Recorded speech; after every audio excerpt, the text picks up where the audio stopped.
بہلول کا نام آپ نے سنا ہوگا، یہ مشہور مجاذیب میں سے یہ مجذوب گزرا ہے۔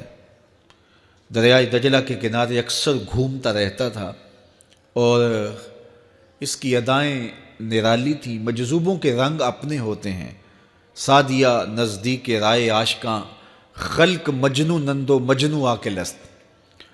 تو لوگ انہیں بے وقوف کہتی ہے، لیکن اہل عقل اور اہل تصوف انہیں دانا کہتے ہیں۔ اس لیے بہلول دیوانہ کہا جاتا تھا، لیکن بہلول دانا کہتے ہیں اہل خرد، کہ اصل حقیقی عقل تو ان کے پاس ہیں جو در محبوب تک پہنچ گئے۔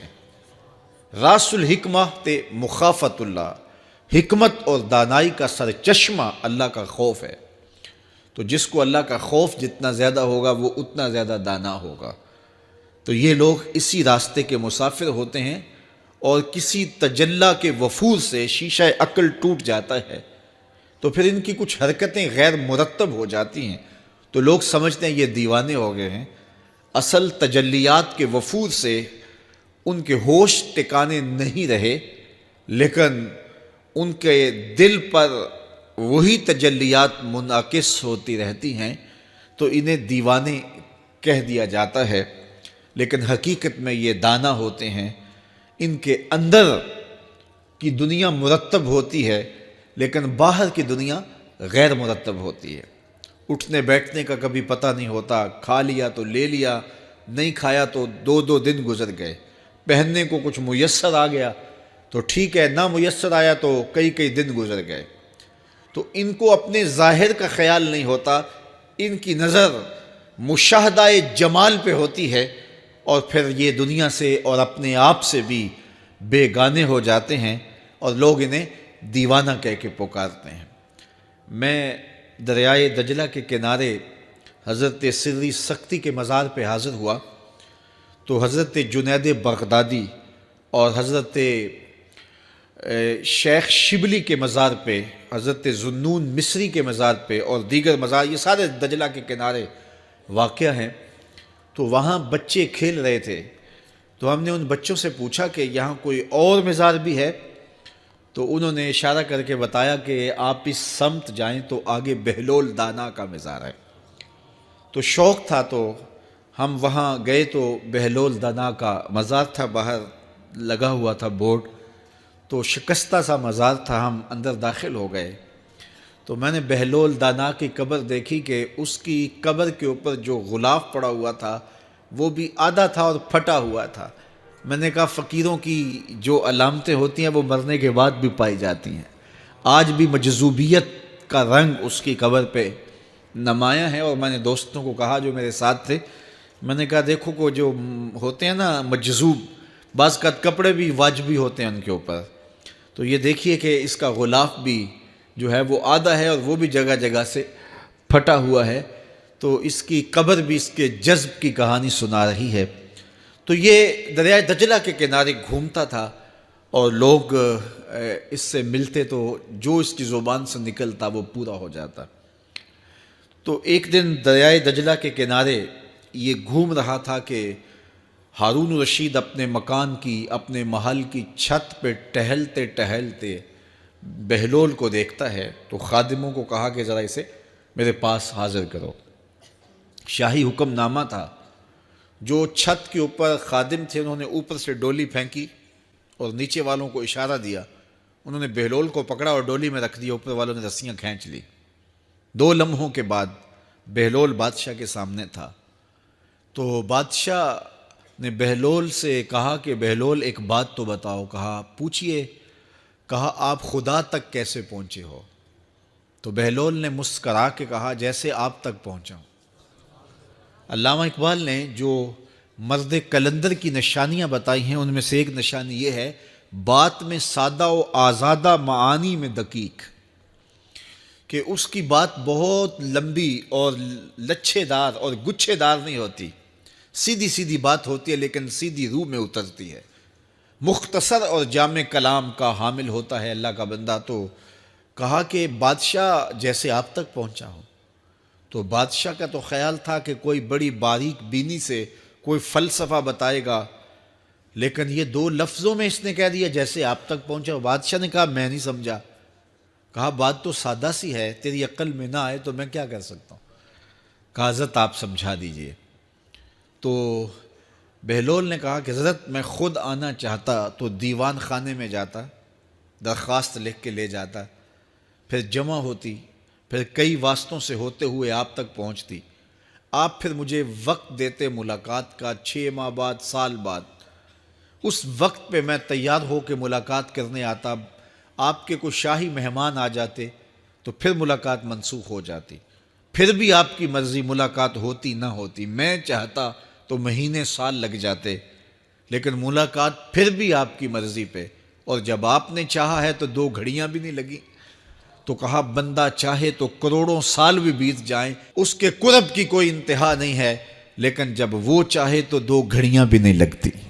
مانا کہ محبت کے سفر میں ہر گام پہ 100 مشکل ہے، لیکن یہ سفر آسان بھی ہے اگر ساتھ تمہارا ہو جائے۔ تو کہا کہ قل ان کنتم تحبون اللہ فاتبعونی یحببکم اللہ، کہ اگر تم اللہ سے محبت کرتے ہو تو آسان طریقہ تمہیں بتا دیتے ہیں، میرے محبوب کی چوکھٹ پہ آ جاؤ، اللہ اکبر، جس کو تم ڈھونڈنے نکلے تھے وہ تمہیں وہاں مل جائے گا، اور تم اس سے محبت کا دعویٰ رکھتے تھے وہ تم سے محبت کا دعویٰ کرے گا، اور پھر جب تم اس کے محبوب ہو جاؤ گے تو پھر جو تم کہو گے وہ کیوں نہیں ہوگا، کیونکہ محبوبوں کی تو بات مانی جاتی ہے نا۔ یہ نظام الدین اولیاء علیہ رحمہ کو محبوب الہی کہتے ہیں نا، ان کا واقعہ بھی علماء نے یہ لکھا ہے، صوفیاء نے، کہ ان کے شیخ حضرت بابا فرید الدین گنج شکر رحمۃ اللہ تعالی علیہ ایک دن موج میں آ گئے اور کہا کہ نظام الدین محب بنو گے یا محبوب بنو گے؟ تو یہ بڑی خدمت کرتے تھے اپنی شیخ کی، تو کہا کہ محب بنو گے یا محبوب؟ تو کہا حضرت اگر اجازت ہو تو اپنی ماں کو نہ پوچھاؤں۔ اللہ اکبر، ان لوگوں کی مائیں بھی تو صاحب حال ہوا کرتی تھیں۔ تو کہا کہ اگر اجازت ہو تو اپنی ماں کو نہ پوچھاؤں کہ محب بننا ہے یا محبوب بننا ہے؟ کہا جاؤ تمہیں اجازت ہے۔ تو گھر کی طرف روانہ ہوئے، 1 دن کا سفر کیا، راستے میں ایک فقیر تھا مجذوب جو راستے میں بیٹھا تھا، حالت اس کی عجیب سی تھی، تو یہ سلام کر کے گزرنے لگے تو وہ مسکرا کے بولا محب بنو گے یا محبوب؟ تو حیرت زدہ ہو گئے کہ اسے کیسے پتہ چل گیا، یہ تو میرے شیخ کا اور میرا راز ہے۔ تو رک گئے، کہا کہ حضرت اگر آپ بتا دیں تو بہت اچھا ہو۔ کہا نہیں نہیں، ماں سے پوچھو، جو وہ بتائے گی وہی بن جانا، اور اگر ماں نے نہ بتایا تو کل آ جانا، اسی وقت یہاں ملاقات ہوگی، پھر میں بتا دوں گا۔ خیر چلے، رات کو پہنچے، والدہ کی خدمت میں سلام پیش کیا، پاؤں دبائے اور کہا کہ شیخ موج میں آ گئے اور کہا محب بنو گے محبوب بنو گے؟ تو میں نے کہا ماں سے پوچھ لوں۔ تو میں اماں جی آپ سے پوچھنے آیا ہوں، راستے میں یہ واقعہ بھی ہوا۔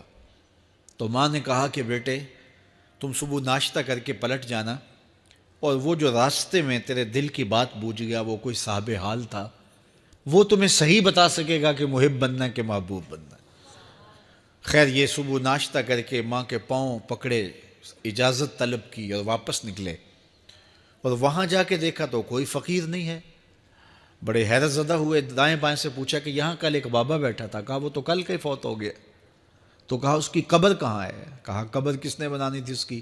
وہ گندگی کے ڈھیر پہ لوگوں نے پھینک دیا۔ دل میں بڑے حیرت زدہ ہوئے، اتنا با کمال تھا، لیکن اپنی حالت یہ، خیر وہاں چلے گئے اور جا کے کھڑے ہو کے پوچھنے لگے بندہ خدا دل کی باتیں بوجھتا تھا اور میرے ساتھ وعدہ کیا تھا کہ اگر ماں نے نہ بتایا تو کل آنا، اور اپنا پتہ ہی نہیں تھا کہ کیا ہونے والا ہے۔ یہ بات کہی تو بابا اٹھ کے بیٹھ گیا۔ عرش فرش تے بانگا ملیاں تے مکے پہ گیا شور، بلے شاہ سا مرنا ناہی تے گور پیا کوئی ہور۔ ہاں اٹھ کے بیٹھ گیا اور کہا کہ نظام الدین محبوب بننا محب نہ بننا۔ محبوں کا یہ حال ہوتا ہے، نہ کفن ملتا ہے نہ دفن ملتا ہے، محبوب بنو گے تمہاری قبر پہ بھی میلے لگیں گے۔ فاتبعونی یحببکم اللہ، اگر حضور کی اطاعت کرو گے، حضور کی فرما برداری کرو گے تو تم محبوب بن جاؤ گے۔ تو حضور کی محبت خدا کی محبوبیت کا ذریعہ ہے، اس لیے ہمیں حضور کا پیار اپنی روحوں میں موجزن کرنا ہے، حضور کی محبت اپنی روحوں میں اتارنی ہے، اور محبت اپنے تمام تر تقاضوں کے ساتھ جب روح پذیر ہوگی تو پھر ہمارا انداز زندگی بھی سنور جائے گا، ہماری آخرت بھی سنور جائے گی۔ محبت کے من جملہ تقاضوں میں سے سب سے بڑا تقاضا محبوب کی اطاعت ہے، کہ بندہ جس سے پیار کرتا ہے اس کی بات مانتا ہے۔ یہ ہے دعوی محبت کا ثبوت، اس کی دلیل۔ اور حضور کے صحابہ کی زندگیاں دیکھیے کہ انہوں نے